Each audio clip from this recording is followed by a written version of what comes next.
Good morning students. जैसा कि हमने कल पढ़ा था, अपनी 2 स्लाइड्स हमने कवर की थी जिसमें चेकआउट एरिया के बारे में मैंने आपको बताया था और साथ में बताया था how to clean the washrooms और how to maintain the washrooms. तो उसी के आगे वाली स्लाइड्स हमारी जो है that is our good housekeeping practices, जो कि हमारी लास्ट स्लाइड्स होंगी। आज हम उसको कोशिश करेंगे ख़त्म करने की।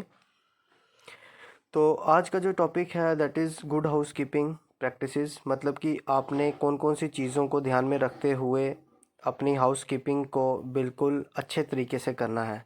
तो इसमें जो हमारी फर्स्ट स्लाइड में आप देख रहे होंगे ऊपर जो आ रहा है ऑब्स्ट्रक्शन फ्री।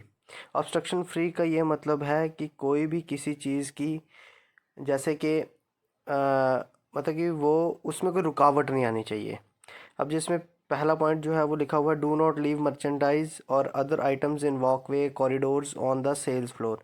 जैसा कि आपने देखा ही होगा कि बड़ी शॉप्स मॉल वगैरह में या सुपरमार्केट में या आपके घर में ही लगा लो, जो आपका वॉकवे है, वॉकवे हो गया कौन सा, आने का रास्ता, जहाँ से अंदर आते हैं। फॉर एग्ज़ाम्पल आपका घर है या स्कूल है, हमारा स्कूल का गेट हमारा क्या, और मतलब कि रोड से लेके गेट तक वो क्या है हमारा वॉकवे। वॉकवे का मतलब हो गया जहाँ से अंदर आना है। अगर वहाँ पे कोई चीज़ पड़ी होगी, अगर ऐसी चीज़ पड़ी होगी जिसको आप साइड करेंगे फिर ही आगे जा पाएंगे, तो ऐसा इम्पॉसिबल है ना। तो इसीलिए हमारे जो वॉकवेज़ होते हैं, वो वॉकवेज़ जो होने चाहिए वो एकदम फ्री होने चाहिए, वहाँ पे कोई भी चीज़ पड़ी नहीं होनी चाहिए।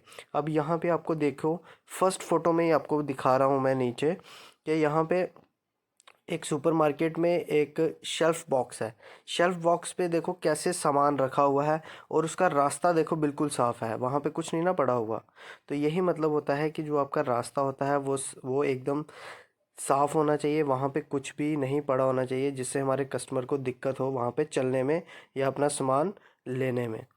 दूसरा आ गया कॉरिडोर्स। कॉरिडोर्स होते हैं हमारे जैसे बरामदे, आपके घर में भी होंगे कॉरिडोर्स। जैसे कि आगे आंगन होता है, आंगन के साथ एक छोटा पोर्च टाइप होता है, वहाँ पे भी कोई चीज़ नहीं होनी चाहिए। अब हमारे जो यहाँ पे शॉपिंग मॉल्स हैं या फिर छोटी छोटी सुपर मार्केट्स हैं, यहाँ पे क्या होता है कॉरिडोर्स में उन्होंने क्या साइड पे एकदम रखा होता है, ट्रॉलीज रखी होती हैं जिसको पकड़ के आप अंदर जाते हैं।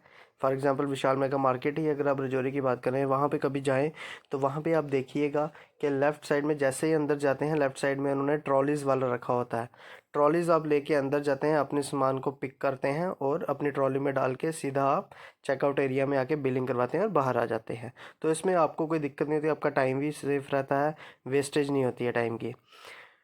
और उसके बाद बताता है कि if cleaning is process in an area erect a danger sign if required. देखिए आप सबको पता है कि साफ़ सफाई बहुत ज़रूरी है और हम रोज़ घरों में भी सफाई करते हैं, और यहाँ पे बात चल रही है शॉपिंग मॉल्स की। अगर आप सफाई कर रहे हैं तो आप, पहला तरीका होता है किसी को बोलना है कि यहाँ सफाई चल रही है, यहाँ मत आना। पर दूसरा प्रोसेस क्या है, जो सही प्रोसेस है बड़े बड़े मॉल्स या शॉपिंग कॉम्प्लेक्सेस में, वहाँ पे क्या है, वहाँ पे एक बोर्ड आता है, साइन बोर्ड जिसको बोलते हैं। साइन बोर्ड में ये लिखा होता है, जैसे आप यहाँ पे देख रहे होंगे येलो कलर का एक बोर्ड लगा हुआ है जिस पे लिखा हुआ है cleaning is process, cleaning in process. इसका मतलब ये है कि यहाँ मत आइए, यहाँ पे क्लीनिंग चल रही है। और उसी को पढ़ के हमारा कस्टमर है वो देख लेता है और वहाँ नहीं जाता। अगर वो वहाँ जाएगा, इन केस अगर वो वहाँ चला गया, तो उसको काफ़ी दिक्कतों का सामना करना पड़ेगा। जैसे क्या पता वो स्लिप हो सकता है, उसे लग सकती है। तो ये बात आ जाती है हमारी ह्यूमन हेल्थ और सेफ्टी पे।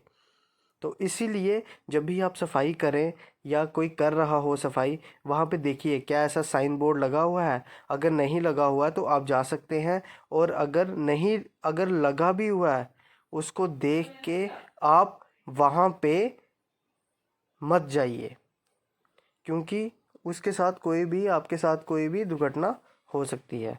तो ये भी आपने एक चीज़ का ध्यान रखना है। और तीसरा है हमारा keep everything in its proper place and put things away after use.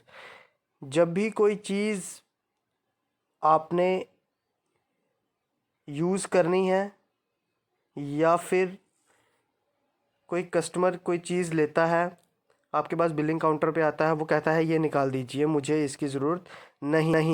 तो आप क्या करते हैं, उसका वो सामान ले लेते हैं जो उसको ज़रूरत नहीं होती है और बाकी आप उसको बिलिंग करके दे देते हैं।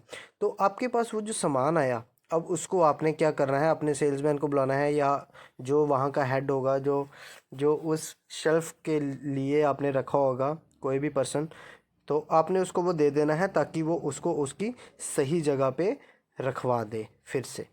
अब तीसरा ये है, इसमें आपको दिख रहा होगा एक मैंने क्रॉस लगाया है, इसका ये मतलब है कि कभी भी आपने क्या करना है, बिलिंग काउंटर से आपने जो ड्रॉर होते हैं, जो बिलिंग बॉक्स होता है, उसको कभी भी खुला छोड़ के नहीं जाना है, क्योंकि क्या होता है कि सिक्योरिटी पर्पज़ के लिए आपके वहाँ पे चोरी वगैरह हो सकती है। अगली जो हमारी स्लाइड है दैट इज़ अपॉन, अब उसी का कंक्लूजन है कि आपको क्या क्या चीज़ें जो हैं वो करनी है। इसमें हमारा पहला है डे टू डे क्लीनअप, आपको रोज़ सफाई करनी ही करनी है।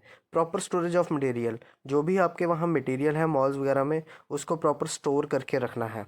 तीसरा, प्रिपेयरिंग क्लीनिंग शेड्यूल, आपने एक क्लीनिंग शेड्यूल बना देना है, जैसे कि सुबह क्या करना है, दोपहर को क्या करना है या शाम को क्या करना है। चौथा, रिमूवल ऑफ अनयूज्ड मटेरियल, वो वाला मटेरियल हमने उसको निकाल देना है जो अनयूज्ड है, जैसे किसी की वैलिडिटी ख़त्म हो गई है, जो यूज़ नहीं होता है, उसको हमने बाहर निकाल देना है। चौथा, अगर बाहर निकालना है तो चौथा पॉइंट उसमें आता है प्रॉपर डिस्पोजेबल ऑफ वेस्ट। अगर आप कोई भी वेस्ट करते हैं, अगर आपको कोई भी वेस्ट चीज़ मिलती है तो उसको प्रॉपर डिस्पोज ऑफ करना है, ताकि वो क्या हो सके, कोई गंदगी वगैरह नहीं वहाँ पे पड़ी रहे। और पांचवा है inspection to ensure complete cleaning up, आपने उसकी इंस्पेक्शन करनी है कि वाकई क्लीनिंग ठीक से हुई है या नहीं हुई है।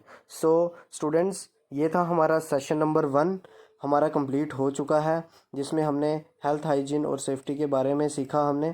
और अब कुछ चीज़ें हैं जो मैं आपको बताना चाहूँगा कि सबसे पहले आपका मंडे को जो होगा वो असेसमेंट होगा। असेसमेंट में आपने क्या करना है, जो भी आपको पढ़ाया जाता है उसको अच्छे से उसकी कॉपी मेंटेन करनी है। और hope you will enjoy your E classes और अपना टाइम यूटिलाइज करें। Stay home, stay safe. Thank you.